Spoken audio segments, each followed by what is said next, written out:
First question है कि ए vector dot A vector. तो ए वेक्टर डॉट ए वेक्टर जो होता है वो हो जाता है ए वेक्टर मॉड का स्क्वायर। ये कैसे होता है? तो ए डॉट और बी डॉट का फार्मूला होता है ए का मैग्नीट्यूड और बी का मैग्नीट्यूड और कॉस थीटा। इस स्थिति में थीटा अगर 0 लिया जाए और हम बी को भी ए ही मान लें, बी को भी ए मान लें, तो यहाँ ए का मैग्नीट्यूड और फिर बी के जगह पर ए माने हैं तो ए का मैग्नीट्यूड और कॉस जो है थीटा जो है 0 डिग्री ले लेंगे तो ये कॉस 0 1 हो जाएगा। तो ए और ए मिल के हो जाएगा वो ए स्क्वायर हो जाएगा। तो इसलिए ए डॉट ए जो है ए वेक्टर और डॉट ए वेक्टर ये ए वेक्टर का स्क्वायर हो जाता है। तो ऑप्शन नंबर ये सी बिल्कुल सही है, सी नंबर। उसके बाद सेकेंड क्वेश्चन है X I vector plus Y J vector और प्लस 2k वेक्टर, और इसका इसमें चुनना है इसका परिमाण या मापांक या परिमाण या फिर मैग्नीट्यूड बोल सकते हैं। तो इसका जो फार्मूला होता है रूट अंडर एक्स स्क्वायर और प्लस वाई स्क्वायर, और यहाँ पर जेड के जगह पर 2 है तो 2 का स्क्वायर हो जाएगा, लेकिन ये 2 है नहीं, ये जेड ही है। ये जो 2 है वो जेड है तो जेड का स्क्वायर हो जाएगा। तो ऑप्शन नंबर ये जो है बी नंबर ऑप्शन बिल्कुल सही है। 3 नंबर क्वेश्चन है जे डॉट के डॉट आई। तो के डॉट आई क्या होता है? तो जब आई के साथ आई रहे, इस चीज़ से एग्ज़ाम में ढेर सारा क्वेश्चन पूछा जाता है कि आई डॉट आई या फिर J dot J vector dot J vector और के वेक्टर डॉट के वेक्टर ये 1 होता है। क्यों 1 होता है? तो जस्ट अभी हम फार्मूला पढ़े हैं कि ए डॉट और B dot A dot B dot equal to A का मैग्नीट्यूड और बी का मैग्नीट्यूड और कॉस थीटा होता है। ठीक, तो अगर हम आई को आई से ही लें, जैसे कि ये आई है और ये जे है और ये के है, अगर हम आई पर आई का ही लाइन लें, आई पर आई ही लेंगे तो इस पर एंगल 0 होगा, क्योंकि अगर आई पर हम जे लेते हैं, आई और जे के बीच में 90 डिग्री का एंगल बन रहा है, फिर जे और के बीच में 90 डिग्री का एंगल बन रहा है और के और आई के बीच में 90 डिग्री का एंगल बन रहा है, क्योंकि सभी एक दूसरे पर परपेंडिकुलर होते हैं, लंब होते हैं। लेकिन आई जे ना लेकर हम आई को आई पर ही अगर स्थापित किया जाए तो फिर एंगल जो हो जाएगा वो 0 हो जाएगा, क्योंकि जब ये आई है, ये आई वेक्टर है और फिर इसी पर एक आई और वेक्टर आ जाएगा तो डॉट में, तो इसमें जो है थीटा का मान क्या हो जाएगा 0। और यहाँ पर जब हम थीटा का मान cos 0 रखेंगे और यहाँ आई है और डॉट आई है तो आई यहाँ पर 0 हो जाएगा, तो यहाँ भी ए की जगह पर आई हो जाएगा, यहाँ पर भी क्या हो जाएगा आई हो जाएगा। तो इसका मान क्या निकलेगा 1 निकलेगा, यानी इसका जो मान हो जाएगा 1 हो जाएगा। ए वेक्टर भी आई है और जे वेक्टर भी क्या हो जाएगा आई ही हो जाएगा, तो आई डॉट आई क्या हो जाएगा 1 हो जाएगा। इसीलिए 1 हो जाता है क्योंकि एंगल ही यहाँ पर नहीं बनता है, एंगल नहीं बनने के कारण इसका 1 हो जाता है। और जब अपोजिट होगा, जैसे आई को आई के साथ जे लेंगे, आई के साथ क्या ले लेंगे जे, तब तो 90 डिग्री का एंगल बन जाएगा।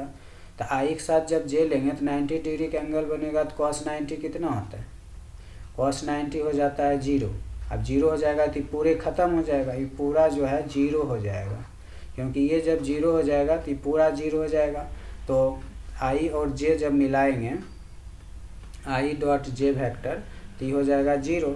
उसी तरह जे के भी 0 हो जाएगा, जे वेक्टर और के वेक्टर भी क्या हो जाएगा 0, क्योंकि जे और के बीच में भी क्या बनेगा 90 डिग्री कोण बनेगा, तो ये भी 0 हो जाएगा। और के और आई जब हम निकालेंगे तो ये भी क्या हो जाएगा 0, क्योंकि इसके बीच में 90 डिग्री का एंगल बनता है। और cos 90 रखेंगे तो वो क्या बन जाएगा, cos 90 का मान 0 होता है, इसलिए पूरा मान इसका 0 हो जाएगा। लेकिन जब i को i से, j को j से करेंगे और k को k से करेंगे तो थीटा का मान 0 होगा, इसलिए इसका मान सदैव क्या रहेगा, 1 रहेगा। तो अब इसमें देख लेते हैं k और i। तो k i का मान हम जानते हैं क्या होता है। अभी देखिए यहाँ पर k और i, जब दो अलग अलग एंगल हो तो उसके बीच में, जब दो अलग अलग वेक्टर हो, जब दो अलग अलग, ये k अलग वेक्टर है और i अलग वेक्टर है, जब दो अलग अलग वेक्टर हो तो उसके बीच 90 डिग्री का कोण बनेगा, cos 90 0 हो जाएगा। तो जब e 0 और उससे हम j से फिर गुना करेंगे तो मान क्या आएगा, 0। तो ए नंबर आंसर सही है। 4 नंबर क्वेश्चन है। तो ये जो है क्लॉकवाइज में इसको बनाना है, इसे क्लॉकवाइज में बनाना है। जैसे ये हो गया, और मान लेते हैं कि एरो के चिन्ह इस तरफ से है और यहाँ पर x है और यहाँ पे y है और यहाँ पे z है। तो हम x के तरफ से चलेंगे तो बनेगा x, y और z। x ले चुके हैं, अब हम y से चलते हैं। तो y से जब चलेंगे तब बनेगा y, और फिर आगे की तरफ क्लॉक घुमाएंगे, इधर आगे की तरफ जाएंगे तीर तो z और फिर x आएगा। अब अगर हम z लेते हैं तो z और z के बाद x और फिर y आएगा, यानी हमेशा एक ही तरफ चलना है तीर का निशान देख के। तो इसमें देख लेते हैं तीनों में कौन ऑप्शन है। तो x y z तो क्वेश्चन में ही है x y z, तो इस दोनों में जो ऑप्शन होगा वो सही हो जाएगा। तो y z x नहीं है, तो z x y है D number, z x y, तो डी नंबर ऑप्शन सही है। उसके बाद 5 नंबर क्वेश्चन है क्रॉस में। क्रॉस में याद रखना है i क्रॉस j या cross k। i cross j cross k, जब i को j से क्रॉस कराएंगे तो हमें क्या मिलेगा, k मिलेगा। एकदम सीधा सीधी याद रखना है, i को j के साथ क्रॉस कराएंगे तो k मिलेगा। अब इसे छोड़ देते हैं, i का अब j का k के साथ कराएंगे, जब j का k के साथ कराएंगे तो बच क्या रहा है, i, तब i मिलेगा, ठीक। और जब k का इधर तरफ हम जा रहे थे, इधर की तरफ जा रहे थे तो इधर की तरफ ही जाएंगे, तो k के साथ जब i कराएंगे तब क्या मिलेगा, j मिलेगा।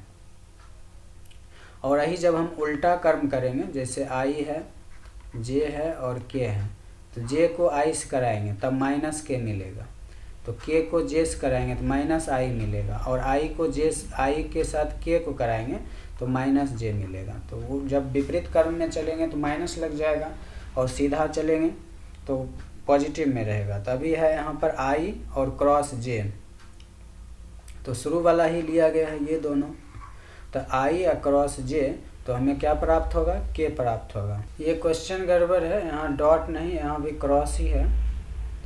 तो k और क्रॉस k, जब k को k से क्रॉस कराएंगे, जब k को k से क्रॉस कराएंगे तब क्या हो जाएगा, 0 हो जाएगा। तो यहाँ क्यों होता है, क्योंकि जब हम समान वेक्टर को क्रॉस कराएंगे तो 0 बनेगा, और क्रॉस का जो फार्मूला होता है वो साइन होता है, और हम जानते हैं कि साइन 0 0 हो जाता है। जब साइन 0 0 हो जाएगा तो k का k के साथ अगर क्रॉस प्रोडक्ट निकालेंगे तो क्या हो जाएगा, 0। क्रॉस प्रोडक्ट में a क्रॉस b क्रॉस हो जाता है, a क्रॉस b क्रॉस हो जाता है, a का मैग्नीट्यूड, b का मैग्नीट्यूड और साइन थीटा। अब चूँकि जब हम k के साथ k का ही निकालेंगे तो एंगल जो है 0 हो जाएगा, साइन 0 0 होता है, तो इस पूरे को क्या बना देगा, 0 बना देगा। इसलिए आंसर यहाँ क्या हो जाएगा, 0, ए नंबर ऑप्शन सही है। उसके बाद है 6 नंबर क्वेश्चन। इसमें a डॉट b डॉट निकालना है। तो a का जो सदिश राशियाँ हैं, j है +2k, और b का जो मान है इसका हम क्रॉस डॉट प्रोडक्ट निकाल देते हैं इसके साथ, -i + j और -k। तो जब डॉट प्रोडक्ट में सिर्फ जो है स्केलर कंपोनेंट से मतलब रहता है, सिर्फ अंक से मतलब है, तो यहाँ 2 का हम गुना कराएंगे किसके साथ, यहाँ पर -1 है तो 2 और -1 तो -2 हो जाएगा, और यहाँ प्लस और माइनस माइनस, और यहाँ 1 है और 1 है तो 1 1 1 होगा, प्लस माइनस माइनस और 2 यहाँ पर हो जाएगा 2 1 जा 2, -2 और -1 तो सब मिलकर हो जाएगा -5। ठीक, तो इसमें हो जाएगा A dot B dot -5, B number option सही है। 7 नंबर क्वेश्चन है, इसमें ध्यान रखना है कि जब भी 3 वेक्टर एक साथ रहे तो इसका जो आंसर है हमेशा 0 होता है, क्योंकि 2 का 0 होता है, 2 का 0 होता है, 3 का भी 0 होगा। ए डॉट के साथ अगर B भी आता तो फिर भी 0, क्योंकि जब 2 0 हो जाएगा तीसरा 0 होगा ही, तो इसलिए इस तरह का क्वेश्चन जब भी रहे तो 0 आंसर इसका होगा। I और K में तो अभी जस्ट देखें कि I का क्रॉस J के साथ और इसका K के साथ कराते हैं, तो I अगर J है, I J है तो K मिलेगा, और J K है तो I मिलेगा। ठीक, और यहाँ से I K है, उल्टा है, K के साथ अगर I रहता, क्योंकि हम इस डायरेक्शन में जा रहे हैं, तो I J है तो K मिला, J K है तब I मिलता, और उल्टा जब आते K के साथ I आते, क्योंकि पहले इधर जाना है तो K के साथ I आता तो J मिलता, लेकिन यहाँ उल्टा है, I के साथ K है, तो I के साथ K है तो -J मिल जाएगा, तो यहाँ पर डी नंबर ऑप्शन सही है।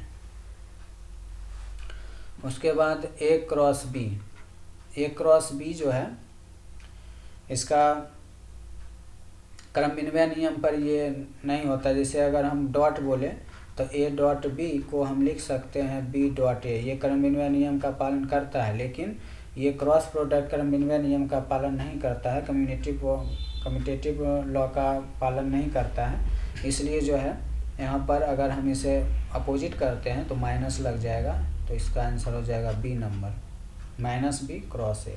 उसके बाद 10 नंबर क्वेश्चन है, जब एक वेक्टर B वेक्टर पर लंब होता है तो A डॉट B डॉट जो होगा 90 डिग्री जब बन जाता है,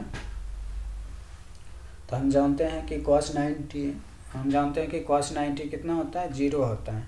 तो जब थीटा 0 हो जाएगा तो पूरा मान ही क्या हो जाएगा, 0 हो जाएगा, तो A डॉट B डॉट क्या हो जाएगा, 0 हो जाएगा। सी नंबर ऑप्शन सही है।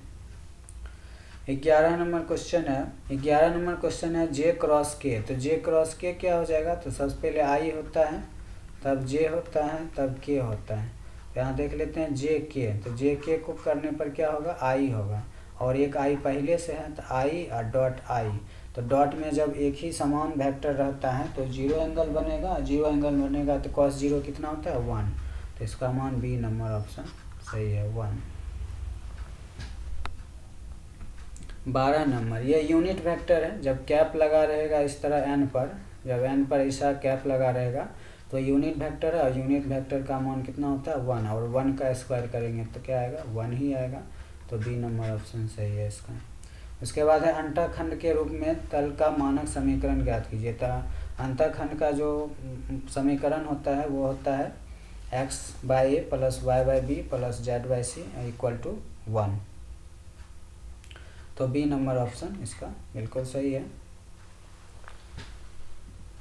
14 नंबर क्वेश्चन है मूल बिंदु से, जब मूल बिंदु से जब भी दूरी पूछे, तो 10th क्लास में जब मूल बिंदु से दूरी पूछा जाता था तो ये फार्मूला लगता था x² + y², चूँकि वहाँ पर x और y ही रहता था, लेकिन यहाँ पर z भी है तो एक z² हो जाएगा, तो x² y² + z², तो -3 का स्क्वायर प्लस -4 का स्क्वायर और प्लस -5 का स्क्वायर, तो ये हो जाएगा 3 तिया 9, 4 चौक 16 और 5 पच्चे 25, तो ये हो जाएगा 16 9 25 25 50, तो यहाँ पर निकलेगा 5 × 5 × 2, तो 5√2, तो 5√2, B नंबर ऑप्शन सही है। उसके बाद 15 नंबर क्वेश्चन है, लास्ट क्वेश्चन, 2021 में सिर्फ वेक्टर से 15 ऑब्जेक्टिव क्वेश्चन पूछा गया था। तो लास्ट क्वेश्चन है, इसमें भी दूरी पूछ रहा है। तो जब इसमें दो, ये मूल बिंदु से नहीं है, मूल बिंदु से नहीं है तो यहाँ लगाएंगे x1 माइनस x2 का होल स्क्वायर। ये भी 10th क्लास का है फार्मूला, जो 2 के लिए, बस यहाँ पर ये 3 है, y1 माइनस y2 का होल स्क्वायर और प्लस z1 माइनस z2 का होल स्क्वायर। तो -4 और -1, तो -4 और माइनस, बीच में फार्मूला माइनस होता है, एक माइनस वहाँ भी है, तो -1 इसका स्क्वायर और प्लस y1 है -3 माइनस और y2 1 है, तो इसका स्क्वायर और प्लस z का मान 7 है और -5,